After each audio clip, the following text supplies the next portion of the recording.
Welcome back to Mad Dots Art. My name is Amy, and if you're new to my channel, this is a channel that is dedicated to dot mandala painting, and I'm doing a short series on how-tos, tips and tricks, and today I'm going to be talking about swooshes. So what I mean by swooshes, there's a lot of different ways you can do a swoosh. I'm going to try and stay in frame. So they're just little filler elements that really can add a lot to your design. And they can be used in multiple different ways. Pretty common ones, you're going to see these little three-prong like fans, taller fans like that. Let's see. So we have swooshes that are wider at the bottom and taper at the top. Some more taller fans. And then we have some that are wider at the top and taper down to a smaller size at the bottom, which makes that pattern makes a little bit of a lotus petal look. And you can see even inside there's some more swooshes just to frame some of the walk dots. There's some more different kinds, or more of the same really, different lotus designs. Even for petals, you can just add some of these little swoosh elements with some dots, and that looks really nice. And then another pretty popular design is the wide fan. So those just fill up more space. These are especially helpful if you have a really large piece and you need to close the gap in between your petals. And you can also use them kind of as a border if you do interlacing swooshes. This is something that takes a good amount of practice to master. So I'm going to go over a little bit of the technique, and just like I did on some of the others, I'm going to demonstrate with a paint that's too thick and a paint that's a really good consistency, and I'm going to show you the different ways that you can make some of those swooshes. This paint here is too thick. It's just really difficult to work with. This is the Folk Art number 227 bright green. The color is great. I love green, but it's just a sticky mess. It's really thick.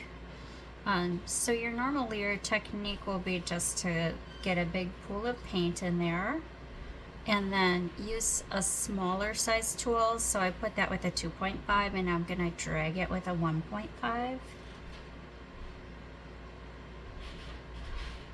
Not too bad. But it didn't make a super nice, lovely shape.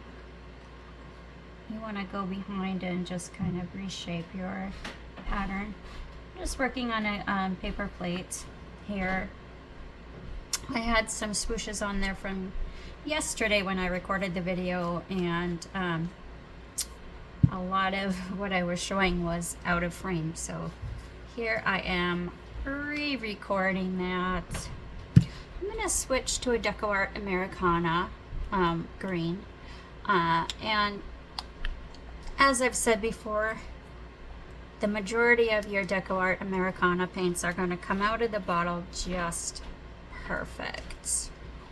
I just want to shake it so I get enough in the cap to work with. Oops, I just got paint all over myself. Ooh, dangers of the job, or the hobby as it were. So I'm going to clean my tool off from that too thick stuff. And you can see with this paint, it's really almost ready to drip. It feels runny when you first start using it. So I want to just get a good amount of paint on there. and then take a smaller side and drag much nicer. And then you can just fill out your corners on there. So that's one way.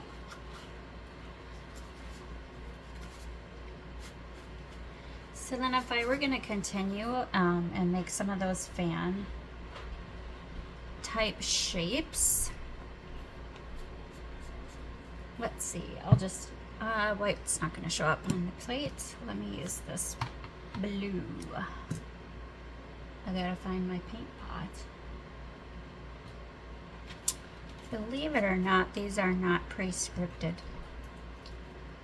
walls. So if I were going to continue with that pattern,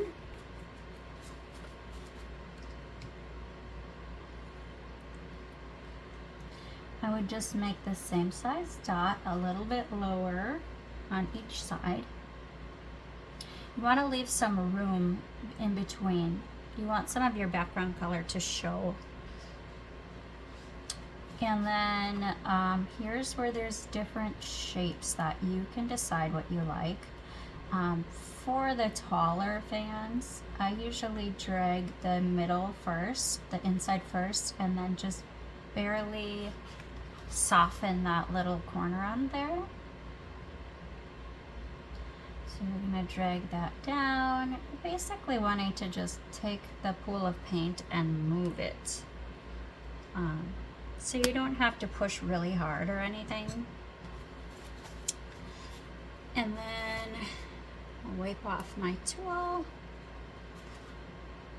And then you continue for however many that you want to go. Do another one on there just so you can get this feel for it.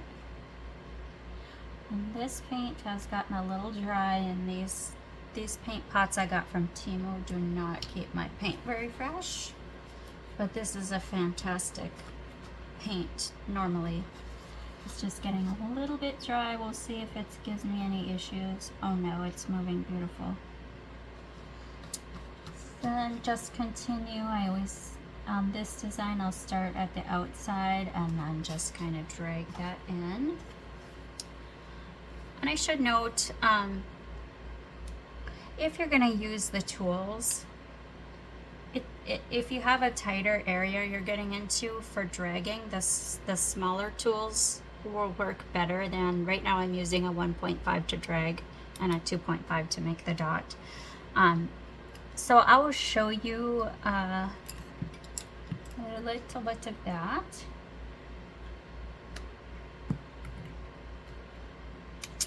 In fact, I might just stick with one color, that's good.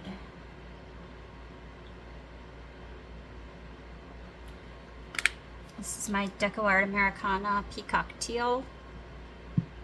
I use that one a lot. So, going back to that same 2.5 tool, I'm getting a good messy pool on there. And now I'm going to use this vinyl picking tool. I think I told you about that in the last video of tool, in the tools video.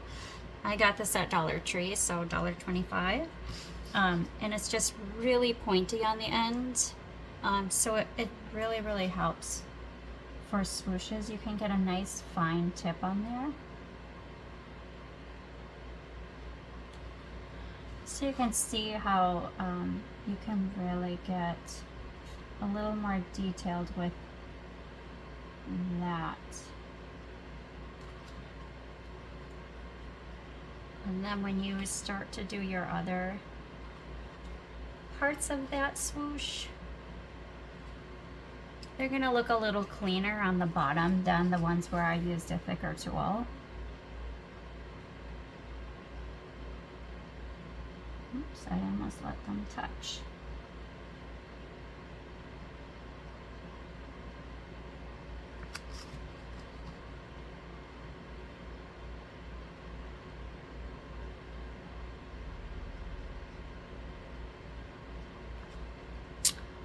So hopefully you can see the difference. Then the one where I used a little thicker tool, it doesn't have as nice of a shape on the bottom, which is fine. Sometimes you want to just fill those in, make it a little wider on the bottom, similar to these wide fan swooshes. That's that. But you can certainly always also use your smallest, almost all the sets will come with a 1.0 millimeter tool. So that would be good for use on there. Or if, some of the sets even come one size smaller. This is 0.8 millimeters, so that's a little bit smaller yet. You could use a toothpick, or some people will use a stick pin. So those are all options. You don't have to go out and buy a dedicated tool if you don't want to. As far as bigger swooshes, because some of these are bigger, you absolutely can start with one of your dotting rods. Here's a number 6 rod. Now the more paint that you have there, and the bigger the rod, the bigger and longer your swoosh is going to be. So if you just have a small area to fill, you're going to want to use smaller tools, or a shorter space to fill. You'll want to use your shorter tools. I'll drag it with a 1.0 so you can see what that is like. So this is good too. I always like to round mine. Some people leave their swooshes to kind of have a curve on them. So that's completely personal taste on that. And then I should let you know, one of the reasons I decided to do this on a paper plate and not the cardstock, I did mention in a different video that cardstock has a little bit of a friction, I guess, on the surface. So practicing swooshes on cardstock is going to be difficult, and you're going to probably be frustrated unless you coat your cardstock with some Mod Podge gloss. This is just, it's actually kind of like a glue sealer.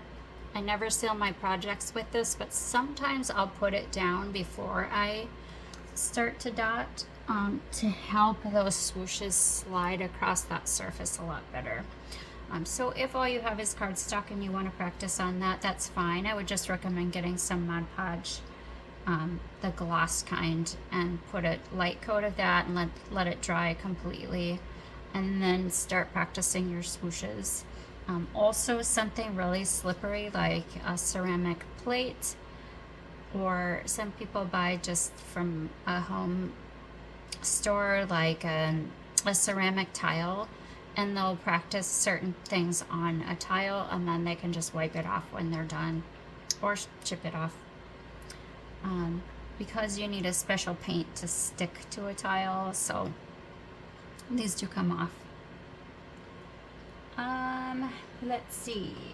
The other way that you can do swooshes, I'm just gonna draw a line real quick. So what makes them look nice is when they kind of end in the same spot. Hopefully you can see this on camera. This not at the darkest pencil. The other way is with a brush. And you would have your anchor dot there.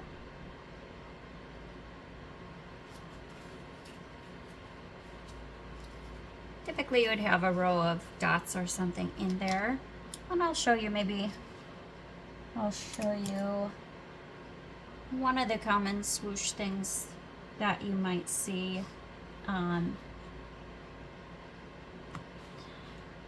or progression shape. It's real common to see something like this where you're going to use your stylus tool to drag.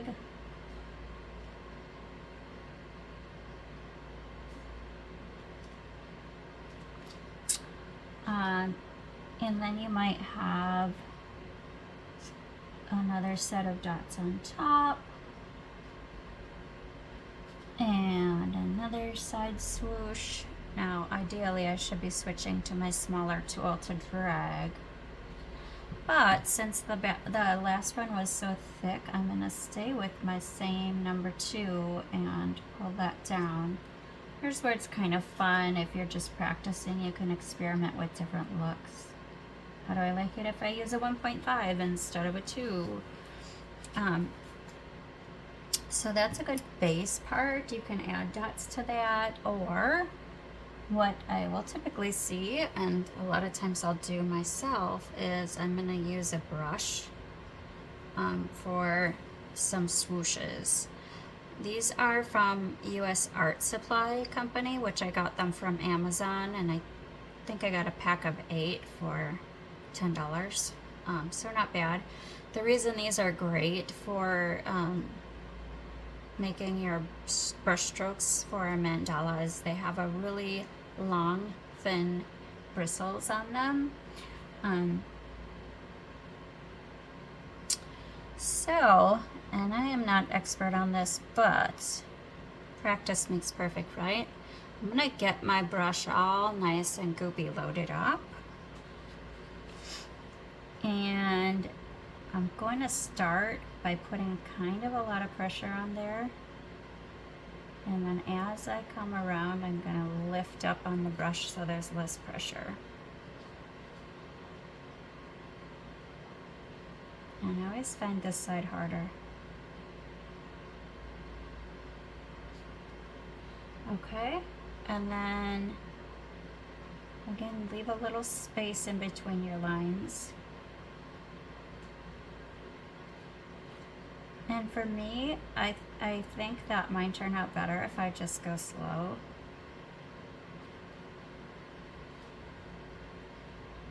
And here's where we're gonna get kind of that lotus look.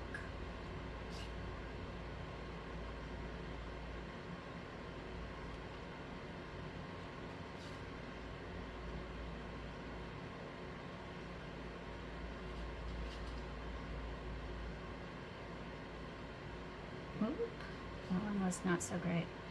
So I've been practicing this for a few months now, and I still feel like I always get a little nervous when I first start to make a shape with the brush because I don't feel super confident in it yet. But I think overall, generally, if the shape is coming out somewhat like you expected it, it's not going to be that big of a deal. And I'll just show you the opposite way, where I'm going to start thick at the bottom and then taper at the top.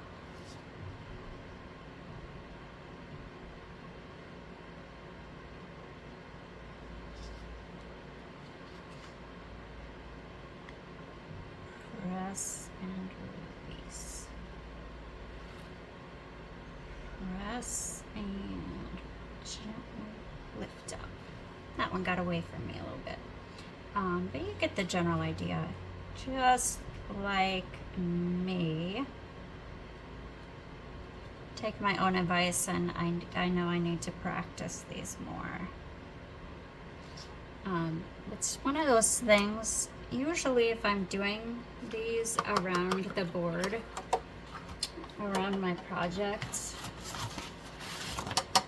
sometimes it starts off really sketchy, and by the time I get to the, midway through or all the way to the rest of the end, I'm like, oh, my hand and brain are finally working together to make the pattern that or kind of get the feel of how to move your hands so that these come out the way that you want them to. Ideally, those would be a little bit closer together in different colors, but I think you get the the gist of that. And then for the borders, it's pretty, should be pretty self-explanatory for that. I'll just use a 1.5 just to show you. With that, it does help if you have a guidelines or guideline on top and bottom to work with so that they're the same length. But I'll just kind of put some blue in here, and then I'll come back with another color to show you how that looks. People have come up with really creative ways to use this swoosh element. You can really make anything you want with that. Some people make some fancy swirls. Today I'm just showing the basics. I have a little paint left on my tool here. So the same size, 1.5. And this time I'm gonna start at the bottom. I didn't quite get as much pool of paint as I would like for that, so I just dipped again real quick. And just pulled them up.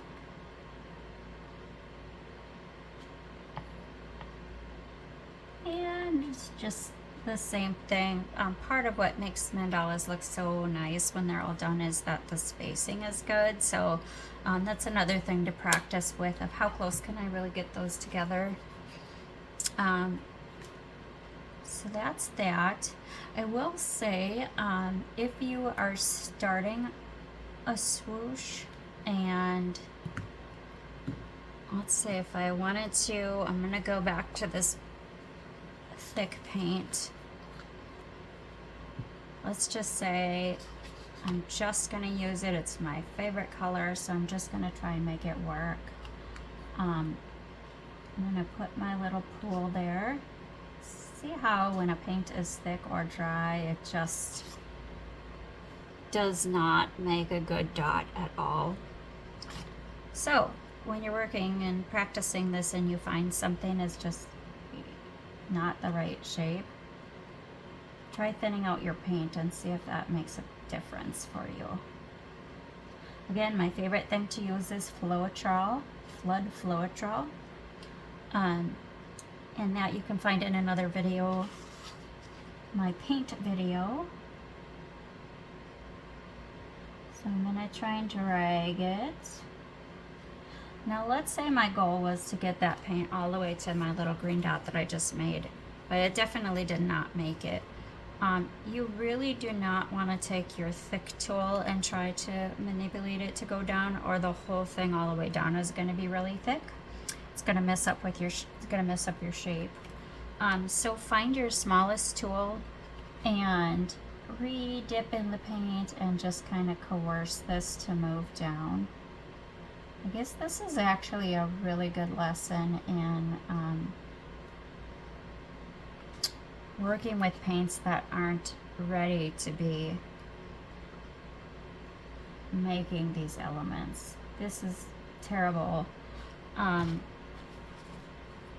So if you're really struggling to get a good shape, get a good swoosh, thin out your paint, because the other paints I've used are really perfect consistency. And because of that, they drag really nice, and they have a nice shape to them. So I did want to show you that for that purpose. A lot of people get disappointed with their swooshes, and their technique might be just fine, but the paint is just failing them. But anyway, if you do need to fix them, you want to actually use the smaller tool. And sometimes I'll even, if I can tell it's not going to go as far as I want, I'll just dip again in that same spot. Oh, this paint is terrible. No fault of the paint company. It's old for one, and I didn't use it a lot. And folk art paints are almost always too thick out of the bottle, so I do use that paint. But I always just thin it out when I use it. But this is what happens if you don't So on a normal consistency paint, you can add more to it and it will drag a lot farther. Because this is too dry, it's just not going to get there for me. But that was a valuable lesson though, to show you that, because it's not always you that is doing something bad or wrong, but a lot of times it's the paint that's just not helping you. Because if I were doing that with this green, the Deco Art Americana green,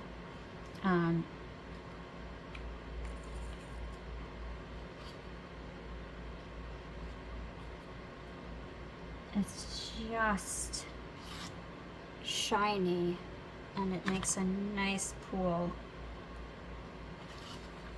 So